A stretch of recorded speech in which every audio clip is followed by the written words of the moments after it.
नमस्कार दोस्तों, स्वागत है आपका आज के मुख्य समाचारों में। जी हां दोस्तों, आपको यहां पर देखने को मिलेंगी सुबह से लेकर शाम तक की तमाम बड़ी खबरें मुख्य समाचार ब्रेकिंग न्यूज अपडेट्स के रूप में। तो चलिए दोस्तों, जान लेते हैं आज की पहली बड़ी खबर। इजराइल ने लेबनान पर 300 मिसाइलें दागी, 182 की मौत। हमले से पहले मैसेज भेजा, लोग सुरक्षित जगहों पर चले जाएं। लगातार 4 दिन में 900 स्ट्राइक की। जी हां दोस्तों, इजराइल ने सोमवार को पूरे लेबनान में 300 से ज्यादा मिसाइलें दाग दी। इस हमले में 182 लोगों की मौत हो गई, वहीं 700 से ज्यादा लोग घायल हैं। हमले के बाद लेबनान में 2 दिन के लिए स्कूल बंद कर दिए गए हैं। लोग सुरक्षित जगहों पर जाते देखे गए। इस वजह से कई शहरों में ट्रैफिक जाम की स्थिति हो गई है। दरअसल दोस्तों, आपकी जानकारी के लिए बता दें, इजराइल का यह लगातार चौथे दिन मिसाइल हमला है। लेबनान के शहरों पर 900 से ज्यादा मिसाइलें दागी गई है, जिनमें अब तक 250 से ज्यादा लोग मारे जा चुके हैं। चलिए दोस्तों, जान लेते हैं अगली खबर। राहुल गांधी बोले, 56 इंच की छाती वाले प्रधानमंत्री पहले जैसे नहीं। मोदी के आत्मविश्वास में कमी आई, यह लोकसभा में साफ दिखता है। जी हां दोस्तों, विपक्ष के नेता और कांग्रेस सांसद राहुल गांधी आज जम्मू कश्मीर के दौरे पर हैं। राहुल ने सूरनकोट में कहा कि प्रधानमंत्री मोदी के आत्मविश्वास में कमी आई है। आज उनसे जो भी विपक्ष कराना चाहता है वह कराता है। भाजपा भाई भाई को लड़वाती है। जो 56 इंच की छाती वाले मोदी जी पहले थे, वे अब वैसे नहीं है। लोकसभा में उनके सामने खड़ा होता हूं, मुझे साफ दिखता है कि उनका आत्मविश्वास खत्म हो गया है। वे कानून लाते हैं, हम उनके सामने खड़े हो जाते हैं, वे कानून पास नहीं कर पाते हैं। चलिए जान लेते हैं अगली खबर। आतिशी ने सीएम की कुर्सी खाली छोड़ी, कहा जैसे भरत ने खड़ाऊ रखकर सिंहासन संभाला, मैं दिल्ली संभालूंगी। भाजपा बोली, चापलूसी नहीं, काम करें। जी हां दोस्तों, दिल्ली की नई मुख्यमंत्री आतिशी ने सोमवार को पदभार संभाल लिया। वह सुबह 12 बजे सीएम ऑफिस पहुंची और औपचारिकताएं पूरी की। इस दौरान आतिशी ने सीएम ऑफिस में एक कुर्सी खाली छोड़ दी और खुद दूसरी कुर्सी पर बैठी। आतिशी ने कहा कि जैसे राम के वनवास जाने के बाद भरत ने खड़ाऊ रखकर अयोध्या का सिंहासन संभाला, मैं उसी तरह दिल्ली सीएम की कुर्सी संभालूंगी। 4 महीने बाद दिल्ली के लोग केजरीवाल को फिर से इसी कुर्सी पर बैठाएंगे। तब तक ये कुर्सी इसी कमरे में रहेगी और केजरीवाल जी का इंतजार करेगी। चलिए जान लेते हैं अगली खबर।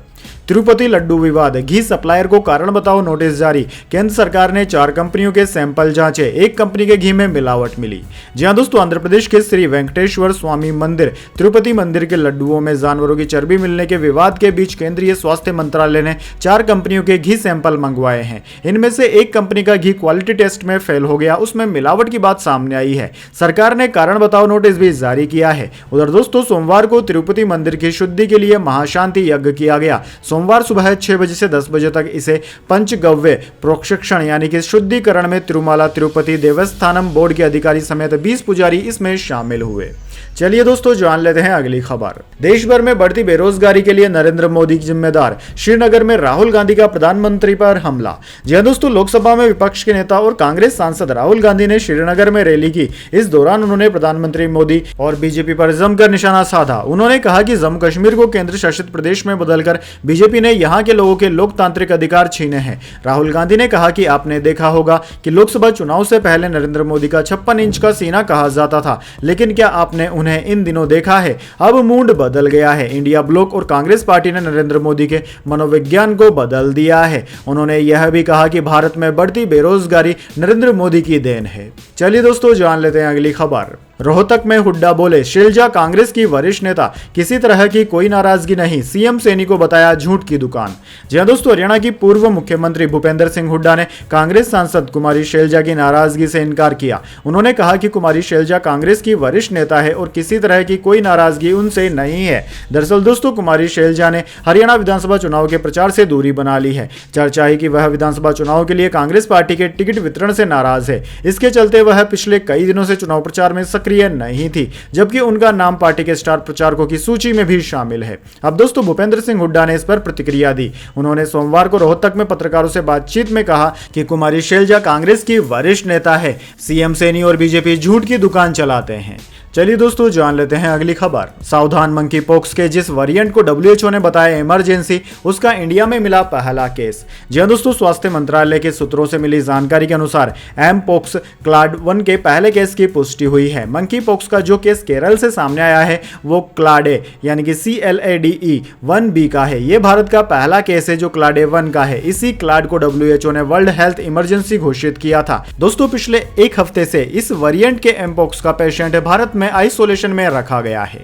चलिए दोस्तों जान लेते हैं अगली खबर। बिहार में 1600 करोड़ की लागत से बन रहे पुल का एक हिस्सा गिरा, पिलर पर गार्डर रखते समय हादसा। जी हां दोस्तों, बिहार में एक और पुल गिर गया। राजधानी पटना में बन रहे निर्माणाधीन पुल का एक हिस्सा ढह गया। इसको लेकर अधिकारियों ने बताया कि रविवार रात को हुई इस घटना में कोई घायल नहीं हुआ है। न्यूज एजेंसी की रिपोर्ट के मुताबिक यह घटना हाल ही के दिनों में बिहार के कई जिलों में 1 दर्जन से ज्यादा पुलों के गिरने के बाद सामने आई है। निर्माणाधीन पुल का जो हिस्सा गिरा है वो बख्तियारपुर ताजपुर गंगा महासेतु का हिस्सा है, जिसकी देखरेख बिहार राज्य सड़क विकास निगम लिमिटेड कर रही है। दोस्तों बताया जा रहा है कि गार्डर के बियरिंग को बदलने के दौरान यह हादसा हुआ और पिलर पर गार्डर रखते समय एक हिस्सा नीचे गिर गया।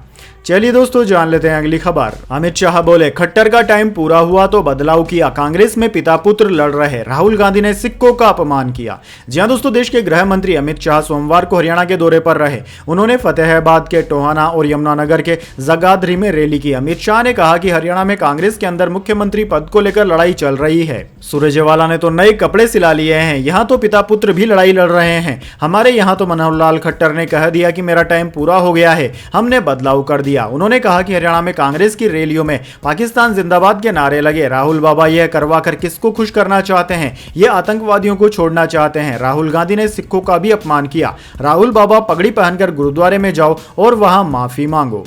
चलिए दोस्तों जान लेते हैं अगली खबर। देश का मानसून ट्रेकर, छत्तीसगढ़ में बिजली गिरने से 8 की मौत, बिहार में बाढ़, यूनिवर्सिटी की परीक्षाएं टली, एमपी में कल से बारिश का alert.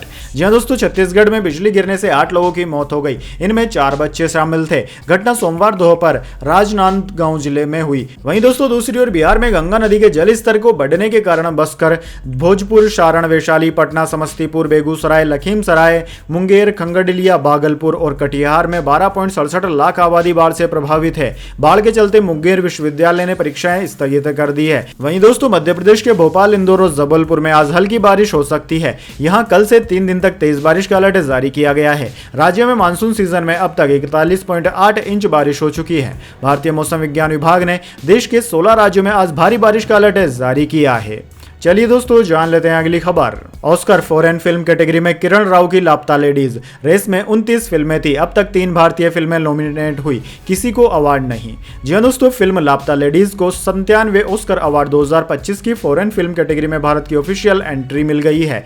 Film federation of India selection committee के चेयरमैन जहानू बरुआ ने 23 सितंबर सोमवार को यह घोषणा की। सिलेक्शन कमेटी की 13 मेंबर वाली ज्यूरी ने लापता लेडीज को चुना। बरुआ ने बताया कि फॉरेन फिल्म कैटेगरी में नॉमिनेशन के लिए 29 फिल्में रेस में थी। आमिर खान के प्रोडक्शन हाउस की इस फिल्म को किरण राव ने डायरेक्ट किया है। इस फिल्म में रवि किशन, स्पर्श श्रीवास्तव, प्रतिभा रांटा और नीतांशी गोयल ने मुख्य भूमिकाएं निभाई है। चलिए दोस्तों जान लेते हैं अगली खबर। व्यापारी की सुरक्षा में कोई सेध नहीं लगा सकता, सुल्तानपुर कांड के आरोपी अनुज सिंह के एनकाउंटर पर बोले सीएम योगी। जी हां दोस्तों, सुल्तानपुर डकैती कांड का दूसरा आरोपी अनुज प्रताप सिंह पुलिस एनकाउंटर में मारा गया। इससे पहले बीते 5 सितंबर को वे मंगेश यादव के एनकाउंटर पर सवाल उठाए जा रहे थे। वहीं इसको लेकर मुख्यमंत्री योगी आदित्यनाथ ने कहा कि नए भारत के नए उत्तर प्रदेश में व्यापारी की सुरक्षा में कोई सेध नहीं लगा सकता। अगर कोई ऐसा करेगा तो उसका खामियाजा उसे भुगतना पड़ेगा। उधर दोस्तों मुख्यमंत्री योगी आदित्यनाथ ने मिर्जापुर में कहा कि यह नए भारत का नया यूपी है। नए यूपी में सुरक्षा भी है तो सम्मान भी है। बेटी की सुरक्षा में कोई सेध नहीं लगा सकता। अगर कोई लगाएगा तो उसको खामियाजा भुगतना पड़ेगा। व्यापारी की सुरक्षा में भी कोई सेध नहीं लगा सकता। किसान की जमीन पर कोई कब्जा नहीं कर सकता। किसी गरीब की झोपड़ी को कोई उजाड़ने का दुस्साहस नहीं कर सकता। अगर करेगा तो उसका खामियाजा उसे भुगतना होगा। चलिए दोस्तों जान लेते हैं अगली खबर। कुमारी शैलजा दिल से कांग्रेसी, उन्हें मोहरा नहीं बना पाएगी बीजेपी, पंचायत आज तक में बोली सुप्रिया सुरनेत। जी हां दोस्तों, हरियाणा में चुनावी माहौल के बीच आज तक के खास कार्यक्रम पंचायत आज तक का मंच भी सज गया। कांग्रेस की राष्ट्रीय प्रवक्ता सुप्रिया सुरनेत और बीजेपी के राष्ट्रीय प्रवक्ता गौरव भाटिया ने पंचायत आज तक में शिरकत की। दोनों ने अपनी अपनी पार्टियों का पक्ष रखा और तमाम सवालों के जवाब दिए। दोस्तों आपको बता दें, हरियाणा में 5 अक्टूबर को मतदान होगा और नतीजे 8 अक्टूबर को घोषित होंगे। यह पूछे जाने पर कि क्या हरियाणा में व्यक्तिगत महत्वाकांक्षा के चलते अपने ही बड़े नेता कांग्रेस का काम खराब कर रहे हैं, कैसे कुमारी शैलजा ने नए मुख्यमंत्री बनने की अपनी इच्छा जाहिर की और चुनाव भी लड़ना चाहती थी, लेकिन पार्टी ने उन्हें टिकट नहीं दिया। वह हरियाणा में कांग्रेस के चुनाव प्रचार से अब तक दूरी बनाती हुई दिख रही है। क्या वह नाराज है? इस सवाल के जवाब में सुप्रिया सुरनेत ने कहा कि देखिए, राजनीति में महत्वाकांक्षाओं का दूसरा नाम है। कोई महत्वाकांक्षा रखता है तो इसमें क्या बुराई है? कुमारी शैलजा बड़ी सशक्त नेता है। वह 1-2 नहीं बल्कि 4-4, 5-5 चुनाव जीतकर बैठी है। मैंने आज तक पर उनका पूरा इंटरव्यू सुना जिसमें उन्होंने ऐसा करारा तमाचा मारा बीजेपी को और कहा कि शैलजा की रगों में कांग्रेस का खून है। जैसे उनके पिता कांग्रेस के झंडे में लिपट कर गए थे वैसे ही शैलजा भी जाएगी। चलिए दोस्तों जान लेते हैं अगली खबर। छत्तीसगढ़ में आसमान से बरसी मौत, बिजली गिरने से 5 छात्रों समेत 8 ने गंवाई जान। जी हां दोस्तों, छत्तीसगढ़ में एक बड़ा हादसा हो गया। राजनांदगांव के जोतराई में आकाशीय बिजली गिरने से 8 लोगों की मौत हो गई। इस हादसे में 5 बच्चों और 3 युवकों ने भी जान गंवा दी। दोस्तों आपको बता दें यह हादसा सोमानी थाना क्षेत्र के जोराताई गाँव में उस वक्त हुआ जब स्कूली बच्चे स्कूल से लौटने के दौरान आकाशीय बिजली की चपेट में आ गए। रिपोर्ट के मुताबिक इस हादसे में एक छात्र की हालत गंभीर है। राजनांदगांव के कलेक्टर संजय अग्रवाल ने घटना की पुष्टि की है। सभी 6 बच्चे 11वीं कक्षा में पढ़ते थे और परीक्षा देकर लौट रहे थे। चलिए दोस्तों जान लेते हैं अगली खबर। कोलकाता कांड। कौन था वो चाचा जिसने डॉक्टरों से कहा पीड़िता का पोस्टमार्टम जल्दी नहीं हुआ तो खून बहा दूंगा। जी हां दोस्तों, कोलकाता के आरजी कर मेडिकल कॉलेज और अस्पताल में हुए रेप मर्डर केस में लेडी डॉक्टर का पोस्टमार्टम करने वाले एक डॉक्टर ने बड़ा खुलासा किया है। दरअसल दोस्तों पोस्टमार्टम करने वाली फोरेंसिक टीम के एक डॉक्टर अपूर्व विश्वास का दावा है कि अपने को पीड़िता का चाचा बताने वाले एक व्यक्ति ने उन पर जल्दी पोस्टमार्टम करने का दबाव बनाया था। उन्होंने डॉक्टरों से कहा था कि यदि आज पोस्टमार्टम जल्दी नहीं हुआ तो खून की गंगा बहा दूंगा। डॉक्टर अपूर्व विश्वास को रविवार को सीबीआई ने पूछताछ के लिए बुलाया था। जांच एजेंसी ने उनसे करीब 5 घंटे की पूछताछ की। वहां से वापस आने के बाद उन्होंने अपना बयान दिया। उनका कहना है कि पीड़िता का चाचा बताने वाले एक शख्स ने जल्दी पोस्टमार्टम करने के लिए कहा था। चलिए दोस्तों जान लेते हैं इसके बाद अगली बड़ी खबर, लेकिन उससे पहले मेरी आपसे एक छोटी सी रिक्वेस्ट है। अगर दोस्तों आपको अभी तक हमारी न्यूज़ पसंद आई तो इसे एक छोटा सा लाइक जरूर दे दीजिए, और अगर आपको पसंद नहीं आई है तो बेशक आप डिसलाइक भी कर सकते हैं, लेकिन दोस्तों लाइक और डिसलाइक जरूर कीजिए, क्योंकि दोस्तों यही हमारी मेहनत का फल होता है और इसी से हमें पता चलता है कि आपको हमारी वीडियोज़ पसंद आ रही है या नहीं। तो चलिए दोस्तों जान लेते हैं अगली खबर। सेंसेक्स ने 84,980 और निफ्टी ने 25,956 का हाई बनाया। बाजार 384 अंक चढ़कर 84,928 पर बंद। मेटल और ऑटो शेयर्स में रही तेजी। जी हां दोस्तों, शेयर बाजार ने आज लगातार तीसरे कारोबारी दिन नया ऑल टाइम हाई बनाया। आज कारोबार के दौरान सेंसेक्स ने 84,980 और निफ्टी ने 25,956 का स्तर छुआ। इसके बाद सेंसेक्स 384 अंक की तेजी के साथ 84,928 पर बंद हुआ। उधर दोस्तों निफ्टी में भी 148 अंकों की बढ़त रही। ये 25,939 पर बंद हुआ। आज ऑटो, एमएफसीजी और बैंकिंग शेयर्स में ज्यादा तेजी रही। दोस्तों बात करें निफ्टी 50 के टॉप गेनर और टॉप लूजर स्टॉक्स की, तो दोस्तों आज के मार्केट में निफ्टी 50 के टॉप गेनर्स में बजाज ऑटो, महिंद्रा एंड महिंद्रा और ओएनजीसी रहे, जबकि निफ्टी 50 के टॉप लूजर्स में आइसर मोटर्स, आईसीआईसीआई बैंक और डिविस लैबोरेटरीज रहे। चलिए दोस्तों जान लेते हैं अगली खबर। सोना ऑल टाइम हाई पर 440 रुपए बढ़कर 74,533 रुपए प्रति 10 ग्राम पर पहुंचा। चांदी की कीमत में आई थोड़ी गिरावट। जी हां दोस्तों, आपने बिल्कुल सही सुना, सोना आज अपने ऑल टाइम हाई पर पहुंच गया। Indian Boolean and jeweller association की वेबसाइट के अनुसार सोमवार को 10 ग्राम 24 कैरेट सोने का भाव 440 रुपए बढ़कर 74,533 रुपए पर पहुंच गया। इससे पहले इसके दाम 74,093 रुपए प्रति 10 ग्राम थे। वहीं दोस्तों चांदी में आज गिरावट रही। ये 508 रुपए कम होकर 88,409 रुपए प्रति किलोग्राम पर पहुंच गई है। इससे पहले चांदी 88,917 रुपए पर थी। दोस्तों इस साल चांदी 29 मई को अपने ऑल टाइम हाई 94,280 रुपए प्रति किलोग्राम पर पहुंच गई थी। चलिए दोस्तों जान लेते हैं इसके बाद अगली बड़ी खबर। सुप्रीम कोर्ट बोला चाइल्ड पोर्नोग्राफी देखना, डाउनलोड करना अपराध। मद्रास हाईकोर्ट का फैसला पलटा। कहा अदालतें इस शब्द का इस्तेमाल भी न करें। जी हां दोस्तों, सुप्रीम कोर्ट ने सोमवार को कहा कि चाइल्ड पोर्नोग्राफी डाउनलोड करना और देखना पोस्को और आईटी एक्ट के तहत अपराध है। CGI D Y Chandrachud, justice JP Pardiwala और जस्टिस मनोज मिश्रा की बेंच ने मद्रास हाईकोर्ट के फैसले को खारिज करते हुए फैसला सुनाया। मद्रास हाईकोर्ट ने कहा था कि अगर कोई ऐसा कंटेंट डाउनलोड करता है और देखता है तो यह अपराध नहीं है जब तक कि नीयत इसे प्रसारित करने की न हो। सुप्रीम कोर्ट ने कहा कि ऐसे कंटेंट का स्टोरेज, इसे डिलीट ना करना और इसकी शिकायत ना करना बताता है कि इसे प्रसारित करने की नीयत से स्टोर किया गया है। हाईकोर्ट ने यह केस खारिज करके अपने फैसले में गंभीर गलती की है। हम उसका फैसला रद्द करते हैं और केस को वापस सेशन कोर्ट में भेजते हैं।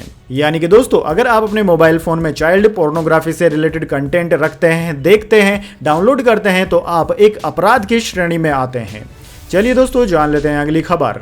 नितिन गडकरी बोले, चौथी बार सरकार बनने की गारंटी नहीं, लेकिन यह तय है रामदास अठावले मंत्री बनेंगे। फिर कहा मजाक कर रहा था। जी हां दोस्तों, केंद्रीय मंत्री नितिन गडकरी ने रविवार को नागपुर में एक कार्यक्रम में कहा कि केंद्र में भाजपा चौथी बार सरकार बनाए इसकी कोई गारंटी नहीं है, लेकिन हमारे सहयोगी Republican party of India RPI के चीफ रामदास अठावले अगली सरकार में मंत्री जरूर बनेंगे। गडकरी जब यह बोल रहे थे तब अठावले भी मंच पर मौजूद थे। हालांकि गडकरी ने मुस्कुराते हुए कहा कि मैं केवल मजाक कर रहा था। दरअसल दोस्तों, कार्यक्रम अठावले को सम्मानित करने के लिए था। गडकरी ने उन्हें बाबा साहेब अंबेडकर पुरस्कार से सम्मानित किया। इस दौरान अठावले ने अपने भाषण में कहा था कि उन्हें अब तक 3 बार केंद्र में मंत्री पद मिला है और सरकार आने पर वह चौथी बार भी मंत्री बनेंगे। इस पर गडकरी ने कहा कि अठावले मौसम वैज्ञानिक है। अठावले संसद में अपने मजाकिया अंदाज में बोलने के लिए चर्चा में रहते हैं। चलिए दोस्तों, जान लेते हैं अगली खबर। करण जौहर को नहीं मिली कोल्ड प्ले कॉन्सर्ट की टिकट। कहा, इस तरह के अनुभव आपको जमीन से जोड़कर रखते हैं। जनवरी 2025 में मुंबई में होगा कॉन्सर्ट। जी हां दोस्तों, British rock band Coldplay जनवरी 2025 में भारत आ रहा है। 22 सितंबर को जनवरी में होने वाले कॉन्सर्ट की बुकिंग शुरू हो गई थी और चंद मिनटों में ही सभी शोज सोल्ड आउट हो गए। बुकिंग के दौरान बुक माई शो ऐप पर 24 लाख यूजर्स का ट्रैफिक था, जिससे ऐप क्रैश हो गई। कई मशहूर सेलेब्स भी टिकट बुकिंग के लिए वेटिंग क्यू में थे, हालांकि उन्हें भी टिकट नहीं मिल सकी।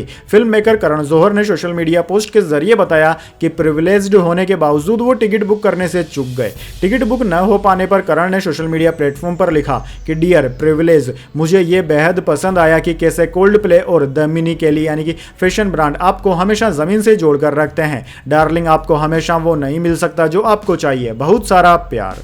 चलिए दोस्तों, जान लेते हैं अगली खबर। मैरिटल रेप पर सुप्रीम कोर्ट में कल सुनवाई। कर्नाटक और दिल्ली हाई कोर्ट इसे अपराध मान चुके हैं, मगर कानून में ये अपराध नहीं। जी हां दोस्तों, पत्नी के साथ जबरन संबंध बनाने पर पति के खिलाफ केस चलाना चाहिए या नहीं, इस पर मंगलवार को सुप्रीम कोर्ट में सुनवाई होगी। Chief justice of India CJI DY Chandrachud, justice JP Pardiwala की बेंच इस पर सुनवाई करेगी। कर्नाटक हाईकोर्ट, दिल्ली हाईकोर्ट के 2 फैसलों के खिलाफ मामला सुप्रीम कोर्ट पहुंचा है। इसके अलावा कई और जनहित याचिकाएं दायर की गई थी। इन सभी को एक साथ मर्ज करके सुप्रीम कोर्ट में सुनवाई होगी। दरअसल दोस्तों, भारतीय न्याय संहिता BNS की धारा 63 के अपवाद 2 के मुताबिक मैरिटल रेप को अपराध नहीं माना गया है। हालांकि इस मामले पर केंद्र सरकार को भी जवाब दाखिल करना है। केंद्र का कहना है कि कानूनों में बदलाव के लिए विचार विमर्श की जरूरत है। वैसे दोस्तों, आपको क्या लगता है, क्या मैरिटल रेप को रेप घोषित किया जाना चाहिए या नहीं? क्योंकि दोस्तों, अगर इसको रेप घोषित कर दिया जाता है तो इसके कई सारे बुरे परिणाम भी हो सकते हैं। इस बारे में आपके क्या विचार हैं? कमेंट बॉक्स में अपनी राय जरूर दीजिए। चलिए दोस्तों, जान लेते हैं अगली खबर।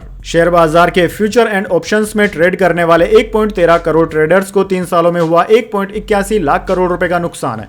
जी हां दोस्तों, शेयर बाजार में डेरिवेटिव सेगमेंट यानी कि फ्यूचर एंड ऑप्शंस में ट्रेड करने वाले 1.13 करोड़ ट्रेडर्स ने 1.81 लाख करोड़ रुपए गंवा दिए। वित्त वर्ष 2023-24 में ही अकेले निवेशकों को 75,000 करोड़ रुपए का नुकसान वायदा कारोबार में ट्रेडिंग करने के चलते हुआ है। दोस्तों, शेयर बाजार के रेगुलेटर सेबी ने इक्विटी के डेरिवेटिव सेगमेंट में ट्रेड करने पर निवेशकों को हुए नफा नुकसान को लेकर एक रिपोर्ट जारी की है। सेबी ने वित्त वर्ष 2021-22 से लेकर वित्त वर्ष 2023-24 की 3 साल की अवधि के दौरान इक्विटी के डेरिवेटिव सेगमेंट्स में ट्रेडिंग पर ट्रेडर्स को हुए फायदे और नुकसान को लेकर एक रिपोर्ट तैयार की है। रिपोर्ट में सेबी ने बताया कि इन 3 वित्त वर्षों के दौरान 1.13 lakh crore unique individual traders ने फ्यूचर एंड ऑप्शंस में ट्रेडिंग करने पर 1.81 लाख करोड़ रुपए की अपनी गाढ़ी कमाई को गंवा दिया है। ट्रेडिंग में हुए नुकसान में ट्रांजैक्शन कॉस्ट को भी जोड़ा गया है। चलिए दोस्तों, जान लेते हैं अगली खबर। बदलापुर कांड के आरोपी ने रिवॉल्वर छीनकर पुलिस पर की फायरिंग, जवाबी कार्रवाई में हुआ घायल।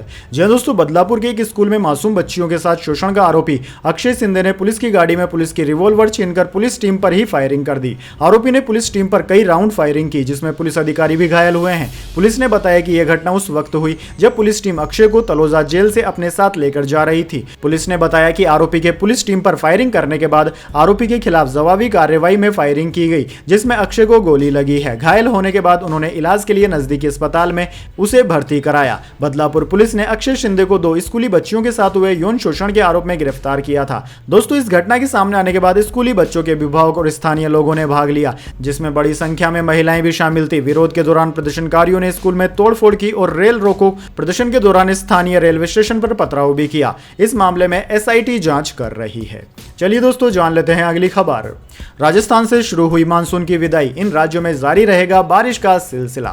जी दोस्तों, देश में मानसून की विदाई शुरू हो चुकी है। भारतीय मौसम विज्ञान विभाग ने आज से पश्चिमी राजस्थान से मानसून की वापसी की घोषणा कर दी। यह वार्षिक प्रक्रिया मानसून की विदाई और ठंड के मौसम की शुरुआत का प्रतीक है। दोस्तों आपकी जानकारी के लिए बता दें, भारतीय मौसम विज्ञान विभाग देश में मानसून की विदाई की घोषणा तब करता है जब किसी क्षेत्र में लगातार कम से कम 5 दिनों तक बारिश बंद रहती है। इसके अलावा निचले क्षोभ मंडल जो कि 850 HPA और उससे नीचे है में एक एंटी साइक्लोन बनना शुरू हो जाता है। वहीं दोस्तों उपग्रह जल वाष्प इमेजरी और टेफिग्राम में नमी की मात्रा कम दिखनी शुरू हो जाती है। दोस्तों पश्चिमी राजस्थान से शुरुआती वापसी के बावजूद आने वाले कम दबाव का सिस्टम LPS भारत के उत्तर और उत्तर पश्चिमी क्षेत्रों के कुछ इलाकों में मानसून की विदाई में देरी कर सकता है। इस LPS के प्रभाव के कारण इन क्षेत्रों में मानसून के कुछ और दिनों तक रुकने की उम्मीद है। हालांकि IMD का अनुमान है कि अक्टूबर के दूसरे सप्ताह तक मानसून धीरे धीरे पूरे देश से वापस लौटना शुरू हो जाएगा। चलिए दोस्तों जान लेते हैं अगली खबर। स्त्री 2 ने 40 दिन में रच दिया इतिहास, बनी ताबड़तोड़ कमाई करने वाली पहली हिंदी फिल्म। जी हां दोस्तों, राजकुमार राव और श्रद्धा कपूर की स्त्री 2 ने बॉक्स ऑफिस पर इतिहास रच दिया है। मीडियम बजट की यह फिल्म न केवल अब तक की सबसे बड़ी ब्लॉकबस्टर फिल्मों में से एक बन गई है, बल्कि डोमेस्टिक मार्केट में 600 करोड़ रुपए का आंकड़ा छूने वाली इतिहास की दूसरी हिंदी फिल्म बन गई है। इसके अलावा स्त्री 2 अब एक ही भाषा में यह मुकाम हासिल करने वाली पहली हिंदी फिल्म भी है जिसने इंडस्ट्री के लिए एक नया स्टैंडर्ड सेट किया है। ट्रेड एनालिस्ट तरण आदर्श के मुताबिक स्त्री 2 ने शनिवार तक 598.90 करोड़ रुपए कमाए थे, जो कि 600 करोड़ रुपए के आंकड़े से सिर्फ 1.1 करोड़ रुपए कम था। दोस्तों रविवार को फिल्म ने अपनी कुल कमाई में 4.85 करोड़ रुपए जोड़े, जिससे इसकी डोमेस्टिक कलेक्शन 603.75 करोड़ रुपए हो गई है। तो दोस्तों यह थी आज की तमाम बड़ी खबरें। इसके बाद दोस्तों बारी आती है आज के माइंड क्विज क्वेश्चन की। जी हाँ दोस्तों, एक आसान से सवाल का जवाब देकर आप जीत सकते हैं एक सरप्राइज गिफ्ट हमारे यूट्यूब चैनल की ओर से। तो दोस्तों आज का सवाल आपकी स्क्रीन पर आ चुका है। भारत के सबसे अमीर व्यक्ति का नाम क्या है? जी हाँ दोस्तों, अगर आप जानते हैं भारत के सबसे अमीर आदमी का नाम क्या है तो जल्दी से उनका नाम करो उसमें लिख दीजिए। अगर दोस्तों आपका जवाब होता है एकदम सही और आप चुन जाते हैं लकी विजेता के रूप में, तो आपको मिल सकता है एक सरप्राइज गिफ्ट हमारे YouTube चैनल की ओर से। तो दोस्तों जल्दी से अपना उत्तर कमेंट बॉक्स में लिख दीजिए, वीडियो को लाइक कर लीजिए और चैनल को सब्सक्राइब करके बेल आइकन भी दबा लीजिए। धन्यवाद। वंदे मातरम। जय हिंद, जय भारत।